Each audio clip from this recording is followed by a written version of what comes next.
Okie dokie. Hey everybody. Okay, that's the dark part. And this is the light part. Okay. Alright, I just wanted to put this out here. It's going to be a little short video. I just want to show everybody kind of what's going on now and show you where we're at as far as the Philco goes. The good old Philco84. It's about time, huh? So I wanted to, and real quick, I don't know if you noticed, I'm wearing a very old cap of mine. And I don't know if there'll be any of you that will recognize this cap. One person that might have a really, handle on knowing where this came from would be our buddy John, Joe-1. If anybody would recognize it, I think he would. What a clue, huh? But other than that, it's about from 1981, and it's something that I pretty much wore every day. So, but anyway, I want to show you where I'm at and what's going on. So let me do the clickaroo here. I think there's a way that I can switch this, I think. Okay. Now I'm back. This is the way it's supposed to be.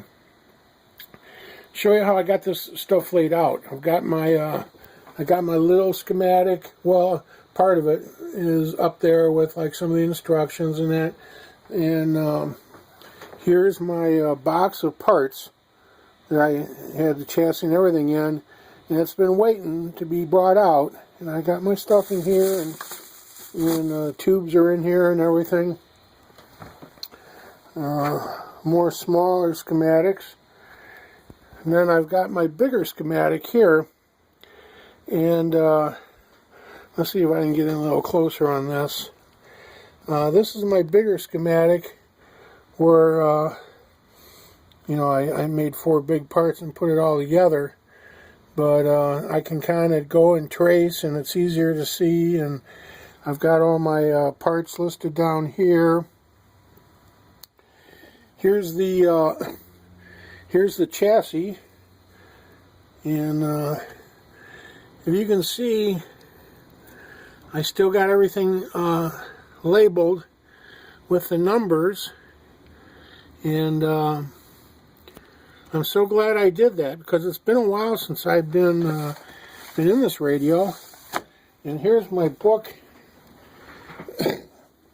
Thank goodness I kind of kept this all to where I could find it, But when I started laying everything out.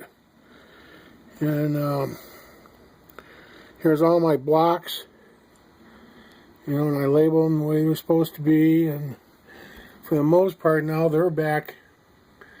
They're back in. They've got the right capacitors in them. And thank goodness, that... Having everything labeled and numbered, wow, what a difference it really makes. And I got this, and then on this page here, I've got my all my different my transformers, my coils. So I can keep an eye on that. I've got all my tubes pretty much laid out. And the thing is, I've got everything labeled. So now when I go back and I start going at this part, and I can follow the labeling that I did, and then I compare that with the schematic for like a double check. And that way, I think it'll save me a lot of time and a lot of errors, because, this is a really simple radio. My goodness, I couldn't have really gotten a better one for my first real restoration. And I had no idea at the time that I would be partway through it and then go through what I'm going, with the moving and all that, and then coming back. But thank goodness I had the forethought to really label these and pay attention, you know, and not just kind of, well, I'll remember this, because I mean, I think if you've watched me for a while, you know I wouldn't remember it. And I've got my box that I had ordered most of my parts that I need. So I've got that out, and that's separate from like my regular parts, so that ought to work good.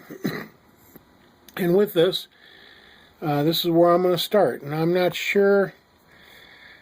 I think I'm going to have to really kind of look at the chassis for a bit, because today is the first day I actually pulled it out and put it on the bench. You know, I wanted my bench to be kind of together. I wanted all my gear to pretty much be set up and ready to go. Oh, my isolation transformer. You know, that really wasn't an isolation transformer. I thought it was. You know, it was by Bussman, and it's listed as one, but if you've seen the other videos where people have worked with these, you find out that it's more for filtering for computers, and the earth ground is still attached at your plugs when it's all said and done. So I went inside and I really gutted it out. So what I get out now, what's coming out now, is you know, it's strictly off the secondary coil. There's no ground attachment to it whatsoever, and then I just have to, you know, is everything with this stuff. You got to be super cautious and super thoughtful, but at least I know I don't have to deal with the earth ground coming out of here. So that's just, you know, that's a step in safety's direction, and I will be pulling my Variac up, and I'll get it all set up and in line with everything too. But so far so good. I'm not gonna make this real long, because like I said, I want to take a really good look and like kind of get a plan of action in my head going, and I'm going to be doing that this week. So I should have another video out real soon, and I'll be recording what I'm doing. But man, thanks everybody for hanging in there with me. I know it's been a long time since I'm getting back to this, but you know, thank goodness at least I'm getting back to it. And like I said, all my people that, you know, subscribe to my channel and watch my videos, I'm so appreciative, you know, especially when I take a long time to do stuff. And it's just, you know, it's just wonderful to know that there's people out there that will kind of stick with you. And so everybody, I will be back shortly, probably later on this week, and I will actually start doing stuff, and I'll give you a more detailed thing of what I'm actually doing at the time.